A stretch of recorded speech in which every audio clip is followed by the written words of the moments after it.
You guys, I just did 5 things for 2019 that we're leaving behind, and I went changed into my pajamas. Yeah, I got my pajamas, right? And then you can see, took out my glasses, sunglasses, and all that. I sat on the couch and I was about to start editing that last video, and it hit me. I said, "No, you got to come back on there because it's 5. It's not 5, but I'm just gonna talk here." No, there's some things that we need to be specific with nail techs things nail techs are gonna leave behind in 2019. Yeah, I got some things delivered. This is a rhinestone picker, and I got some stones and stuff. So I'm always getting deliveries. I'm always spending money on my craft. So always, every week. But for real, let's get into it.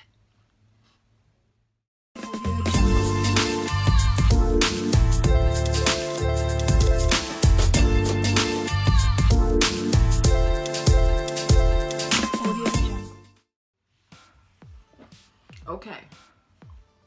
You know what you should have? If you're a lady. No, for real. Let's get into it. These are some things I think that nail tech should leave behind in 2019. It has been a very interesting year because being more on YouTube and just my clientele growing still has taught me a lot. As much as I talk to you guys, I've still learned a lot. And I think it's because I'm talking more to you guys. And it helps me to see where the gaps are, where things need to improve for myself and, you know, just all the way around in the community. And this is, I guess these would be my final thoughts for 2019. And I'm so serious about this. We really gotta charge our worth in 2020. Be sure you're charging correctly, because one thing I noticed is that I started to get a little soft, and I noticed that I'm charging people prices, and after they leave, I'm like, really? For the amount of work that I really did, it should have been about $15 to $20 more. And I'm gonna be charging people more in 2019 for what they ask for, because when those people come to you and they show you all these Pinterest pictures and stuff like that, they don't really care, or they don't think about the amount of work that went into that set. You could tell them, but they don't know. All they see is a beautiful picture, okay, possibly with filters and things. And we sit here in these chairs and we try to buy all these supplies and perfect our skills to make sure that we can pretty much get close to anything they show us. I know I do. But sometimes it takes a little bit longer than you thought. And yet we still charge them the same old good price because they're regular, right? But here's the thing. You spent more time and energy. You have to buy extra stuff because you see this is where the trend's going. Why are we not making up for our increase? It not only supplies, your talent, your skill. I'm going to be charging correctly. I admit, I say charge. Yeah, I charge, but I'm saying, like, I notice that I'm giving a little bit too much leeway. Let me give you an example. Let's just say a partial rhinestone nail, I'll charge 5 per finger. But let's think about this. If a person comes in, they get a partial stone nail and their nails are short, yeah, partial nail $5. But why am I, I'm gonna say me, why am I charging $5 for that same person that has nails out to here? That's way more product and time. So I'm gonna, in 2020, start telling people, yeah, my prices, I'm actually, what I need to do, and I posted something on the community board, and that girl has her stuff by length, because, and it hit me, and I know better. I know better. When it comes to length makes a difference. Man, you guys, I learned so much just being in these groups, talking to you guys, and just sitting back and looking. Watching that girl's list, yeah, I should be charging by length on that too, because it's more time and especially more product, more hard gel, all of that with those stones. Just using this as an example. But I have not been charging people like that. I've been charging everybody a flat rate.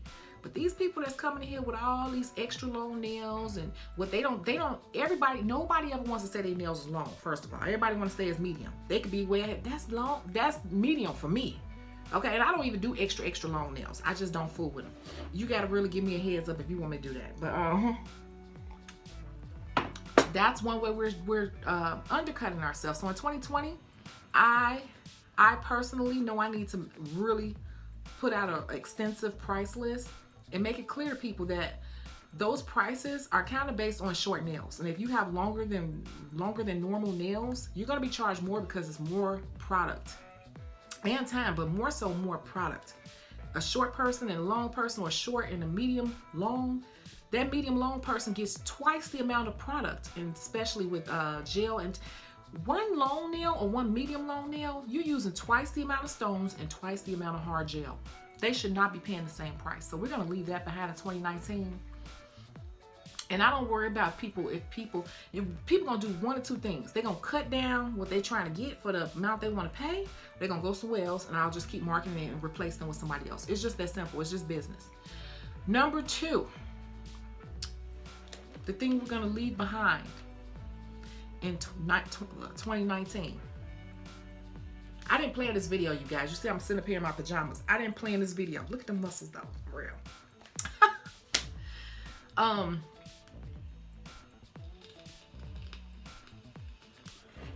As a nail tech,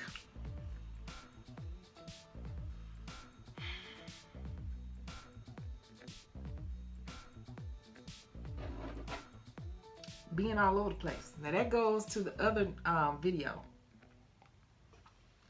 But listening to you guys, and I'm in a lot of Facebook groups and I'm always reading comments, a lot of nail techs are, okay, let me change that. Scratch that. In 2019, we're going to leave behind not being well-rounded.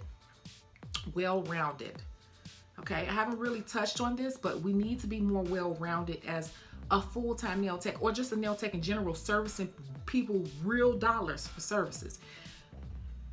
For people who want this as a career, eventually full-time, we have to leave being so in a tunnel for 2019. Leave that there. As a nail tech, you need to be well-rounded. I have touched on this in other videos. You need to know enough so as seasons change, we all got to be ready for it. If you are an acrylic nail specialist, every acrylic nail specialist should know how to do a quick, precise, good manicure and pedicure. Okay? Because you don't know what is going to come your way. You don't know how the trends are going to change, and you got to be ready for it. So that's something that we need to leave in 2019. Just relying on our one little skill level box of expertise as a nail technician. Every nail technician should know how to do their specific trade, their specific niche in the industry, but you also have to know your basics. In addition to your sanitation and disinfection, but you still need to know your basics. Every nail tech should know how to do a manicure and pedicure. So in 2020, I need I ain't gonna say all of us, I'm not gonna lie to you. I can do a perfect manicure and pedicure, so I can't even look. If you don't know how, you need to get you that red polish we've been talking about in these lives and stuff, and I need you to be going back to your basics.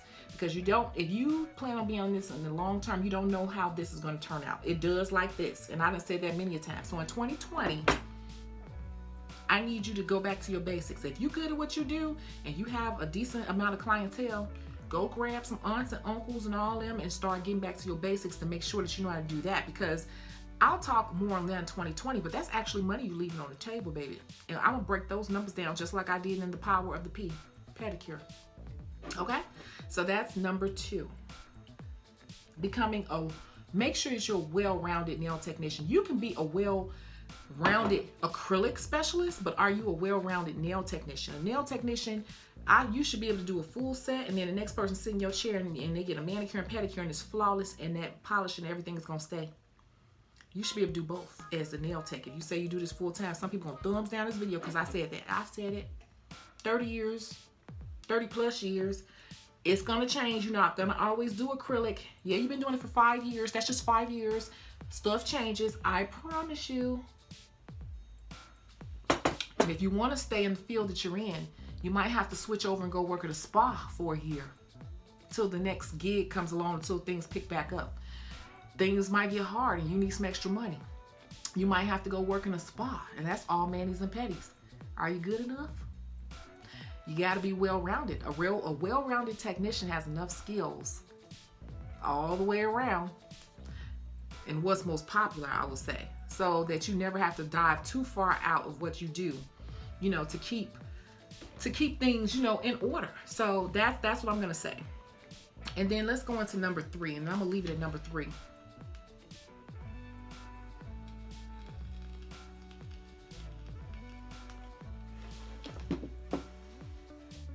I'm listening to some of you all talk. See, I listen to everybody.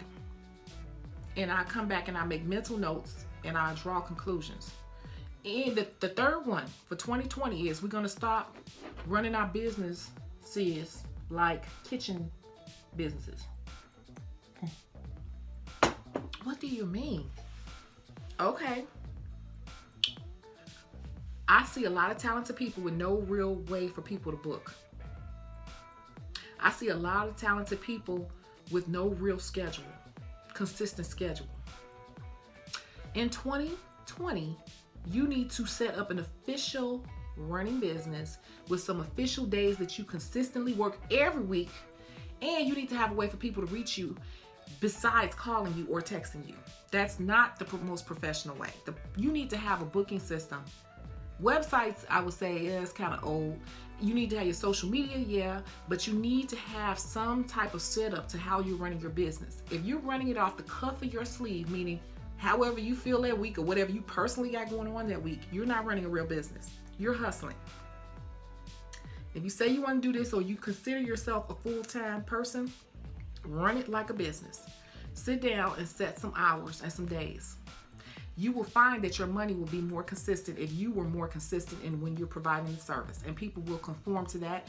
And if a lot of them can't, then you know you need to adjust yourself. But you need to sit down and do that. So people will take your business more seriously, and then you can charge more. The more seriously people take your business, the more serious you can get about your pricing. But if you're all over the place, and even though you're good, you're not running it like a business like you should, then you're not seeing your full potential. So in 2019, we're going to be leaving all that running stuff willy-nilly behind, because that is not how a business is ran. What if you went to McDonald's and sometimes they're open, sometimes they're not? Sometimes they serving burgers, and sometimes they just want to sell chicken sandwiches, and sometimes they're going to close early because they were tired. You know what I'm saying? Like, that's not how businesses run. They just don't. So if you say that you're a full-time technician or a full-time beauty professional, and you may be good, I'm talking to these people that's good. I know some of y'all already good. Okay.